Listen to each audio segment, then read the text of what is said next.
30分钟听完一本书。今天咱们聊的是一场持续了几百年的神仙招聘会，只不过这场招聘的入职条件只有一个，你得先死。这就是《封神演义》，一部被低估了几百年的顶级权谋大戏。先把结论放在最前面，封神榜不是奖状，不是神仙的荣誉证书，它是一份提前内定好的死亡名单，外加天庭编制录用通知书。整场商周大战表面上是改朝换代，骨子里是一场神仙界的强制招聘。凡人是棋子，仙人也是棋子，就连高高在上的圣人也逃不开天道规则的掌控。搞清楚这一点，你才能真正听懂这本书。好，故事从一次可载入史册的性骚扰开始说起。商纣王7年3月15日，妖界教母，人类祖先女娲娘娘寿诞，宰相商容一本正经地建议纣王去女娲宫上香。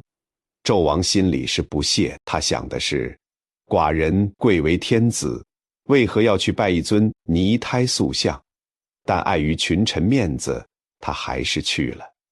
这一去，惹出了改变3界格局的泼天大祸。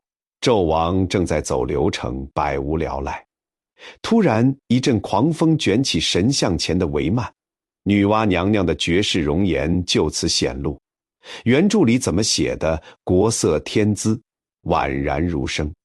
纣王当场看直了眼，色胆包天，叫人拿来笔墨，在女娲宫的粉壁上题了一首极其露骨的轻薄诗。最后2句是这样的：但得妖娆能举动，取回长乐氏君王。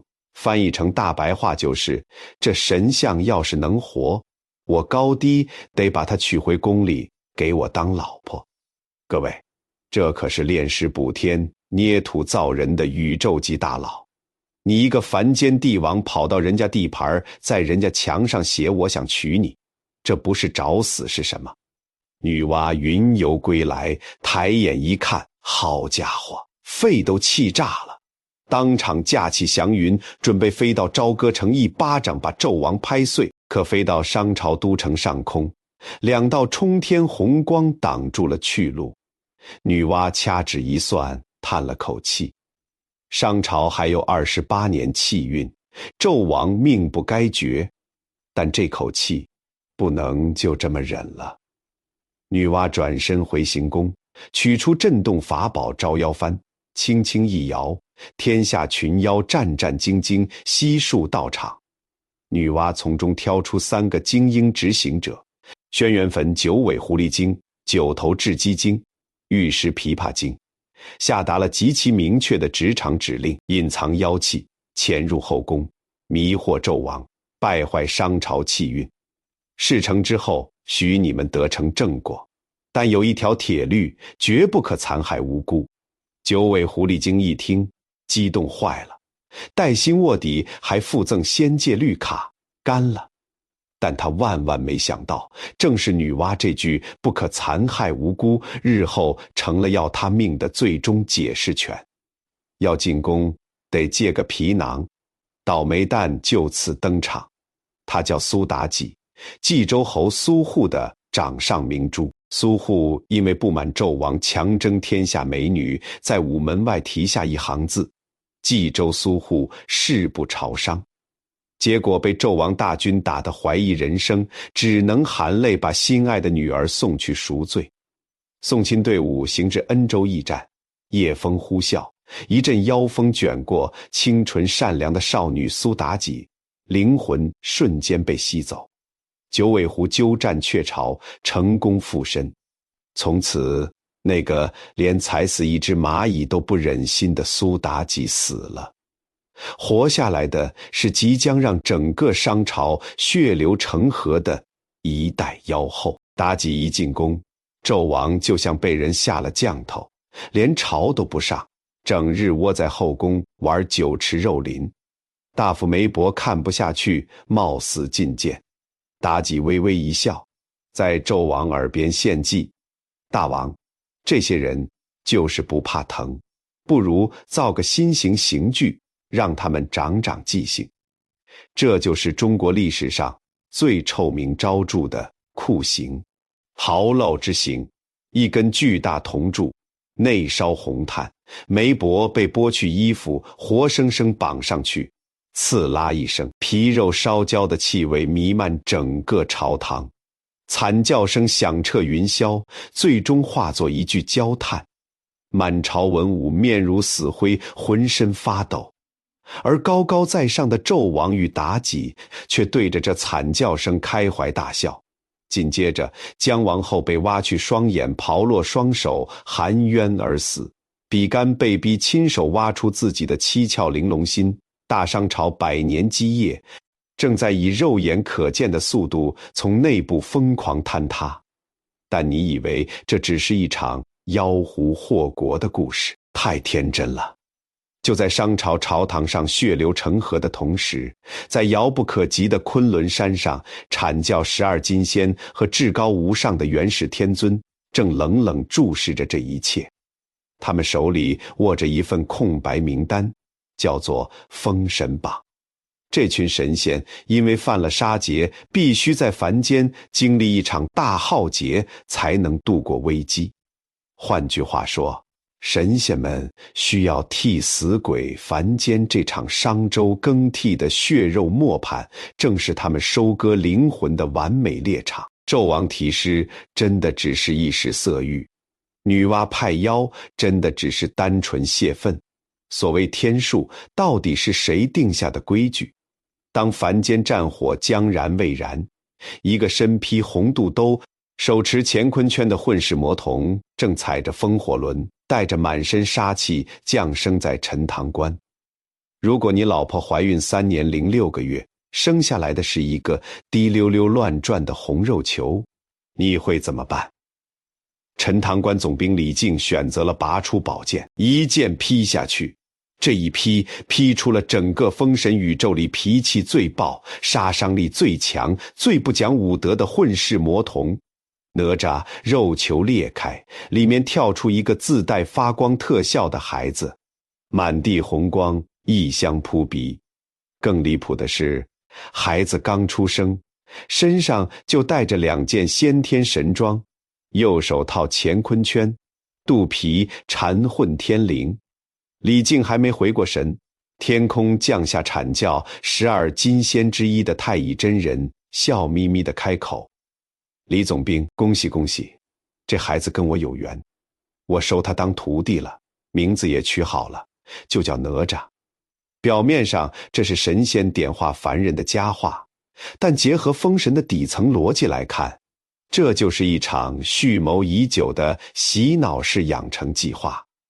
太乙真人对哪吒的溺爱到了令人发指的地步，从不教仁义道德，只教怎么打架，怎么杀人。为什么？因为阐教马上就要和截教火拼，急需一个不怕死、不讲理、冲在最前面的活体炮弹。哪吒就是太乙真人亲手打造的生物兵器。把核按钮交给一个3岁的熊孩子，会发生什么？东海龙王很快就体会到了这种绝望。5月天热，7岁的哪吒跑到东海边洗澡，顺手把混天绫扔进水里涮了涮。好家伙，混天绫是上古神器，在水里一搅，整个东海龙宫就像撞上了10级大地震，龙宫差点塌了。龙王派夜叉上去查看，夜叉见是个小孩，骂了2句。哪吒二话不说，拿起乾坤圈，一下把夜叉脑浆子砸了出来。3太子敖丙拿着方天画戟冲出海面，本想耍个威风，结果哪吒根本不认识龙，还以为是条泥鳅。混天绫一裹，乾坤圈一砸，3太子当场现出原形，死得透透的。这还不够，全书最残暴的画面来了。哪吒看着死去的白龙，突发奇想：我爹刚好缺条腰带，这龙筋抽出来做腰带挺不错。于是一个7岁的孩子踩上龙背，硬生生把3太子的龙筋抽了出来。龙王敖广悲愤交加，要去天庭告状。你猜太乙真人怎么教哪吒的？让他跑到南天门隐身埋伏，把正要告状的老龙王摁在地上，又是一顿毒打，还扒了几片龙鳞。这下彻底捅了马蜂窝。东南西北四海龙王齐聚陈塘关，水漫城池，扬言不交出哪吒，就把全城10万百姓淹死。这时候，哪吒的父亲李靖在干什么？面对四海龙王的威压，这个体制内的小官僚彻底软了。他不仅没有保护儿子，还破口大骂哪吒是惹祸精，甚至拔剑要大义灭亲。狂风暴雨中，哪吒看着城外滔天洪水，看着软弱无能的父亲，又看了看旁边哭成泪人的母亲。这个7岁孩子的世界观在那一刻彻底崩塌了。他以为自己天下无敌，却发现连家人都保护不了。他以为师父给了他一切，却发现那些法宝只会带来灾难。哪吒惨然一笑，拔出宝剑，对着四海龙王大喊：一人做事一人当，我今日剖腹剜肠剔骨肉，还于父母，不连累你们。手起剑落，一个鲜活的生命在父母面前将自己的肉一片片割下，骨头一寸寸剔除，血染红了陈塘关的城墙。哪吒死了，死在漫天风雨里，死在封神榜那冷冰冰的算计中。但太乙真人怎么可能让自己的头号兵器就此报废？哪吒的魂魄飘到乾元山金光洞，太乙真人拿出黑科技，2只莲花3片荷叶，莲叶一闪，哪吒复活了。这次复活彻底改变了哪吒的命运。莲花化身意味着他从此没有3魂7魄，那些专门攻击灵魂的恶毒法宝对他通通无效，他成了一台真正意义上的完美战争机器。太乙真人还顺手送上版本最强外挂，火尖枪、风火轮、金砖，带着这身神装，哪吒重返人间。但他复活后接的第一个任务不是打怪升级，更不是拯救苍生。他踩着风火轮满世界追杀一个人，他的亲生父亲李靖。原来哪吒死后，他母亲偷偷给他建了座庙，想让他早日重塑真身。结果李靖觉得丢人，一怒之下把庙给砸了。新仇旧恨一起算，哪吒彻底暴走。原著里这段父子追杀写得惊心动魄。李靖被哪吒追得上天无路，入地无门，盔甲都跑丢了，眼看就要被火尖枪一枪捅穿。天空中突然降下一位神秘道人，随手扔出一座金光闪闪的宝塔，把哪吒罩住，以烈火疯狂焚烧。这位神秘道人正是阐教副教主燃灯道人。他不仅拦下了哪吒，还顺手赐给李靖一座33天黄金宝塔。从此李靖只要看儿子不顺眼，就把塔祭出来烧他一顿。这对奇葩父子达成了某种诡异的核威慑和平。李靖也因此喜提新称号，托塔李天王。封神宇宙的主线当然不只是看着爷俩互砍。在这个世界里有2件终极因果律武器，一件是姜子牙的直钩，另一件是申公豹的嘴。话说昆仑山阐教最高领导元始天尊把一个72岁的老头叫到办公室，语重心长地说：小姜啊，你上山修道40年，仙道难成，如今公司有个大项目叫封神榜，我看你挺合适的，你下山创业去吧。这位老头就是大名鼎鼎的姜子牙。各位别看后来姜太公威震3界，他刚下山那会儿，活脱脱就是一个高龄下岗职工，72岁，没钱没房没技术，投奔结拜兄弟宋一人。宋老哥给他介绍了个68岁的黄花大闺女马氏，老婆让他去卖筐，从早走到晚，一个没卖出去，让他去卖面粉。刚摆好摊，一阵妖风刮过，面粉全飞了。宋义人资助他开饭馆，结果一天下来鬼都没来，满锅肉全馊了。马氏气得破口大骂：姜子牙，你个老废物，我真是倒了8辈子血霉嫁给你。最后硬逼着写了休书，两人离了婚。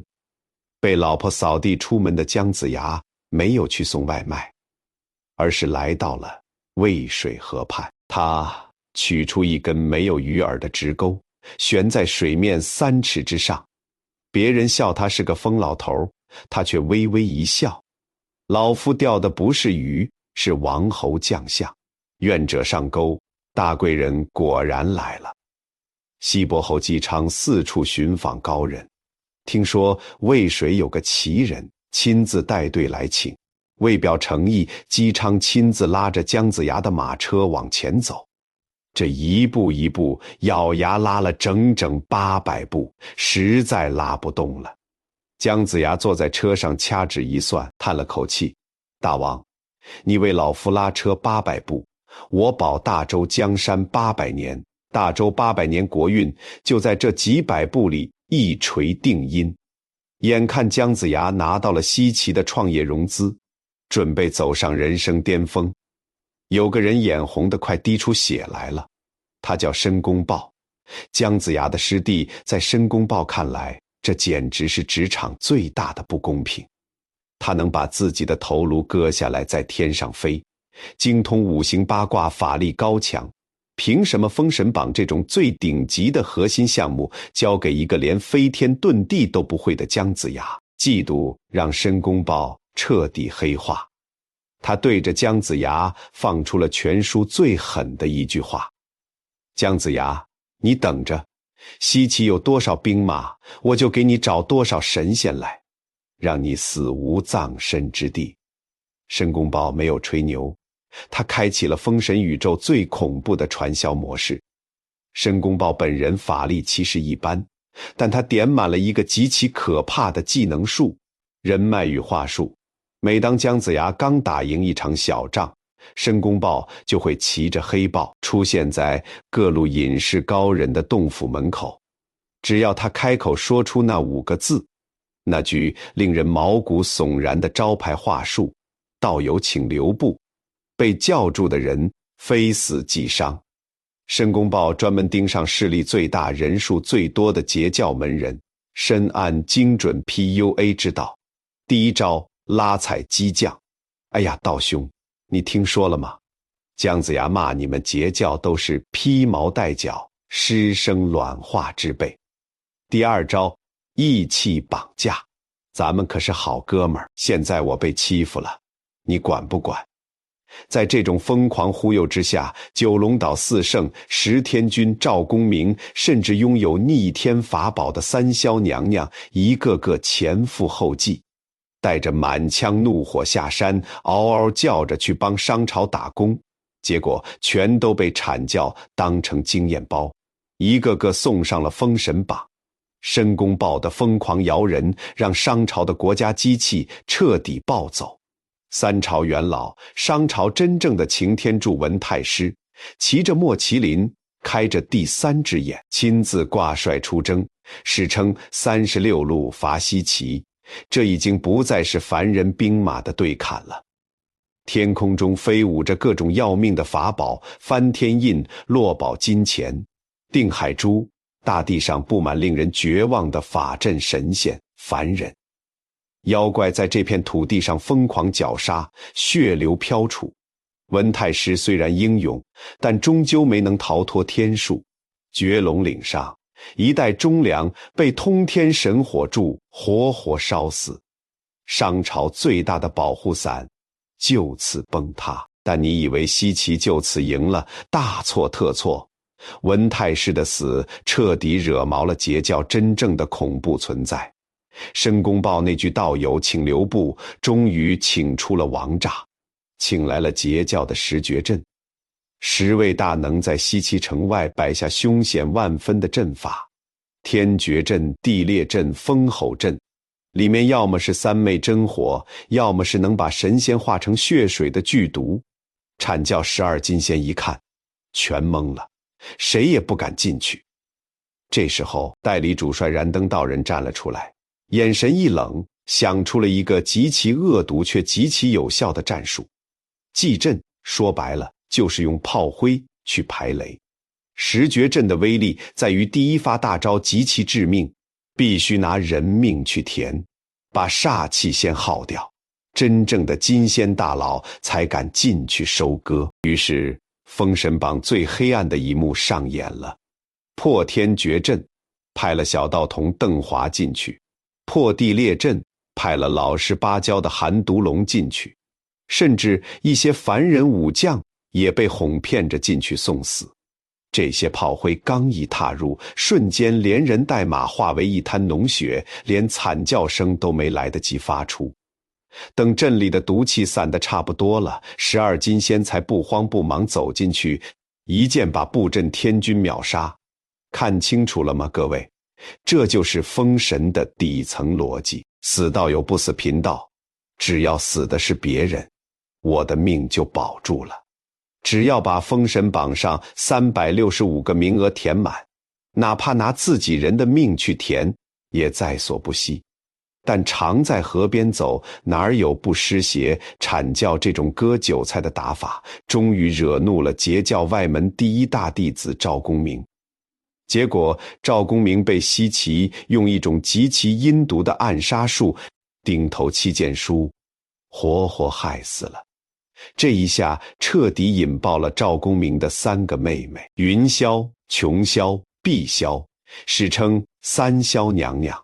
这3个女人可不得了，手持通天教主赐予的极品法宝混元金斗，杀气腾腾扑向西岐城。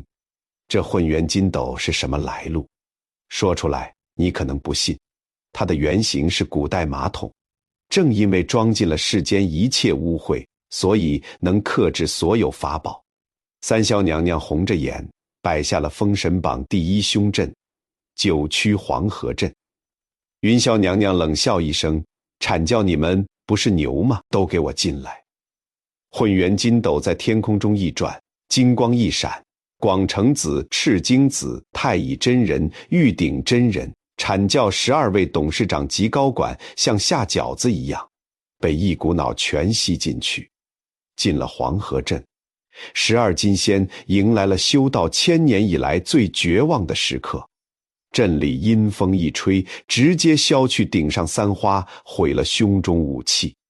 什么意思？就是这群高高在上的大罗金仙，1000年修为瞬间归零，被打回了肉体凡胎。这是封神史上阐教最屈辱、最惨烈的一次团灭。按理说，打到这份上，老板该认输了吧？不，老板急眼了，决定不讲武德，亲自下场。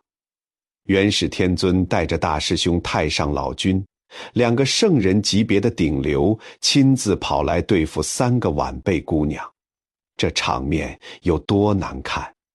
就像2个世界拳王跑去幼儿园，把大班女班长胖揍了一顿。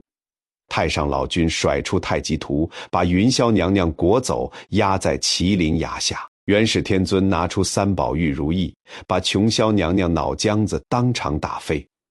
太上老君再祭出金刚镯，把碧霄娘娘砸成肉泥。这就是封神里的规矩，顺我者昌，逆我者亡。比的不是谁战力高，比的是谁后台硬，谁心更黑。自己的弟子被欺负成这样，截教大老板通天教主彻底暴走。他掏出镇教之宝诛仙4剑，摆下了非4圣不可破的诛仙剑阵，又召集全校上万名弟子，摆下气吞山河的万仙阵。这是中国神话史上规模最大、最悲壮的终极大决战。元始天尊和太上老君2个打不过，怎么办？妖人把西方教的接引道人和准提道人都请了过来，4个打1个。万仙阵中，通天教主孤身一人，面对4位同级圣人围攻，剑气纵横3万里，打得天崩地裂，日月无光。最终截教寡不敌众，无数门人被杀被擒去当坐骑，精英被西方教强行度化。通天教主眼见大势已去，仰天长啸，甚至想重力地水火风，把整个世界毁灭重启，直到他们的师父红军老祖亲自降临，逼着三清吞下约束之物，才彻底按下了暂停键。万仙阵破了，神仙的杀劫以极其血腥惨烈的方式画上了句号。大批截教神仙的灵魂飘向那张冷冰冰的封神榜，天庭的编制终于快填满了。神仙打完了，人间的恩怨也该清算了。没有了截教神仙的护持，周武王和姜子牙的大军如潮水般兵临朝歌城下。那个亵渎女娲、制造刨漏之刑的纣王帝辛，面对国破家亡，他没有跪地求饶，也没有痛哭流涕。帝辛毕竟是一代帝王，他走上了自己穷奢极欲建起的摘星楼，穿上最华丽的九龙天子袍，将宫里所有珍珠美玉全堆在身边，然后亲手点燃了这把大火。大火冲天而起，吞噬了这位中国神话史上最骄傲也最狂妄的君王。帝辛站在烈火中，没有发出一声惨叫，用最决绝的方式和他的大商朝一起化为了灰烬。商朝亡了，纣王死了，那个祸乱后宫的九尾妖狐呢？眼看周军破城，妲己和2个好姐妹收拾细软准备跑路，刚飞出朝歌城，迎面撞上了一个让他们胆战心惊的身影。女娲娘娘。妲己一看大老板来了，赶紧跪下哭诉：娘娘救命！当年是您拿招摇幡让我们去败坏商朝气运的，现在任务完成了，您说好的让我们修成正果呢。女娲冷冷地看着他们，说出了一句堪称神仙界最强甩锅名言：我让你们去断送商朝气运，但没让你们造刨漏、挖人心、残害忠良，你们作恶多端，理当受刑。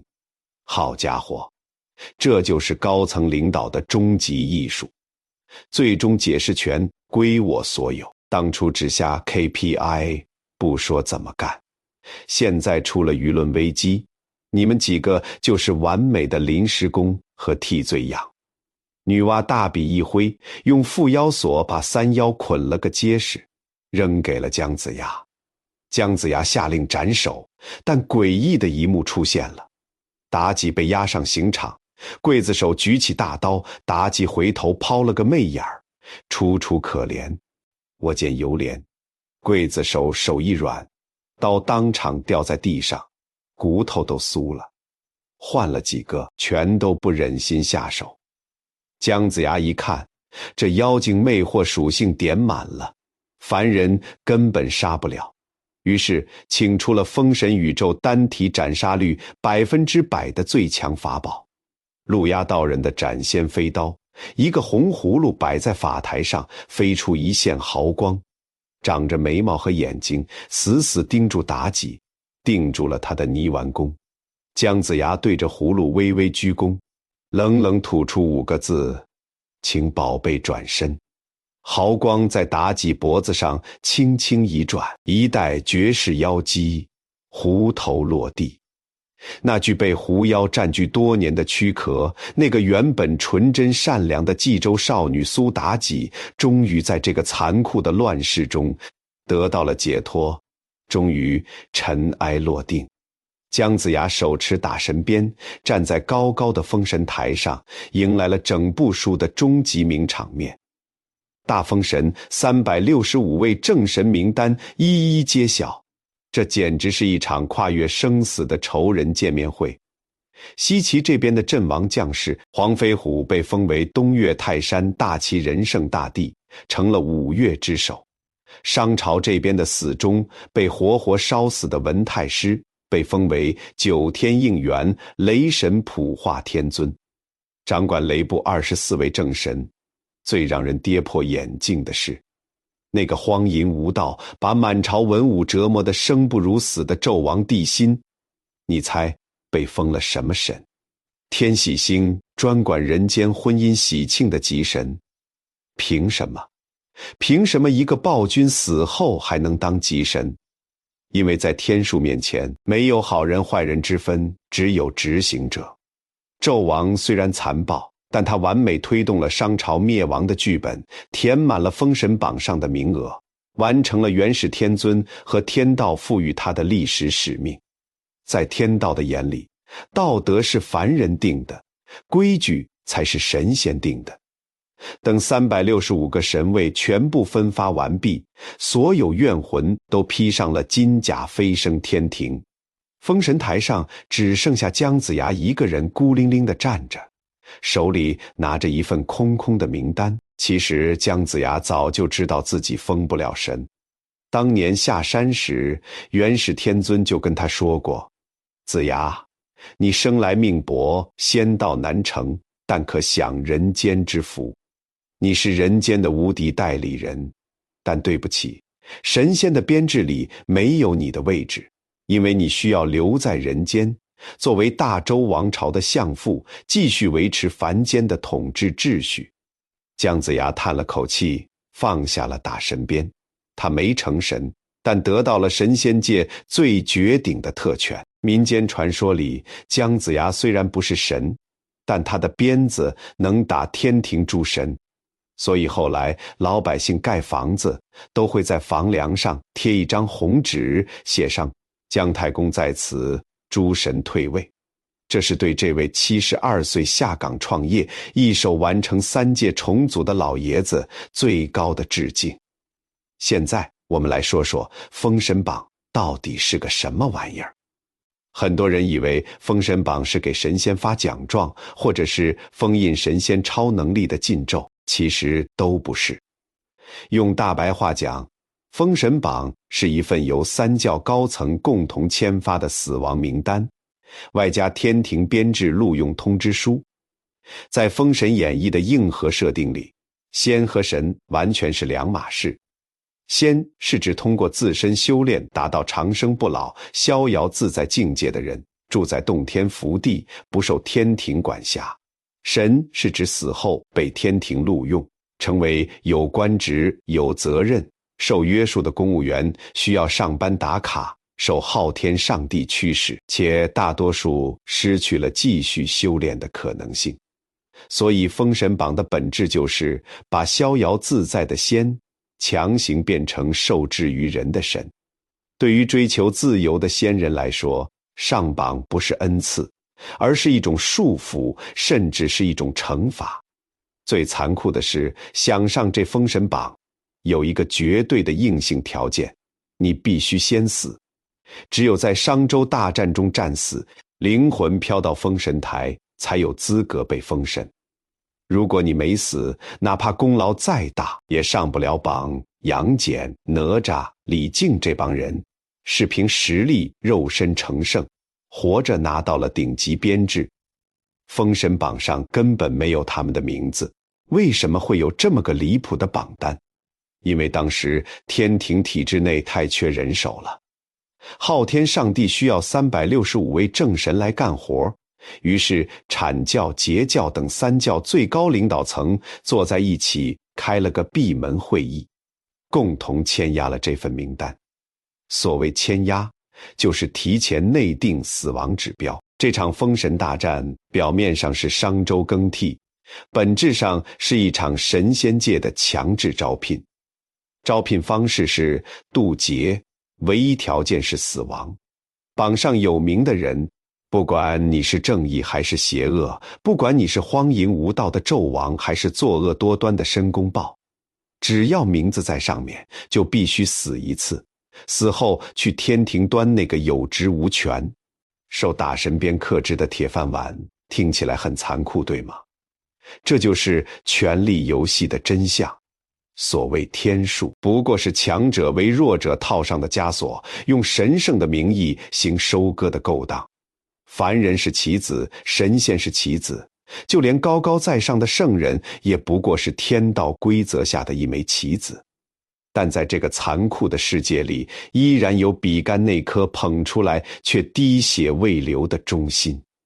有哪吒面对父权选择剔骨还肉的决绝，有姬昌拉车800步的坚韧，有三霄娘娘为兄报仇不惜与天下为敌的情谊，有杨戬以一己之力独挡万仙的智勇。这些在命运洪流中不肯弯腰的人性之光，才是《封神演义》真正流传千古的理由。这本书告诉我们，规则是人定的，服从是选择，反抗也是选择。真正的勇气不是打赢了多少场仗，而是在知道天数早已注定的情况下，依然选择做你自己。如果这期内容让你觉得意犹未尽，请务必一键3连支持一下，让我们一起在这里重铸一座线上的永乐大典。感谢你的聆听，我们下一本古籍再见。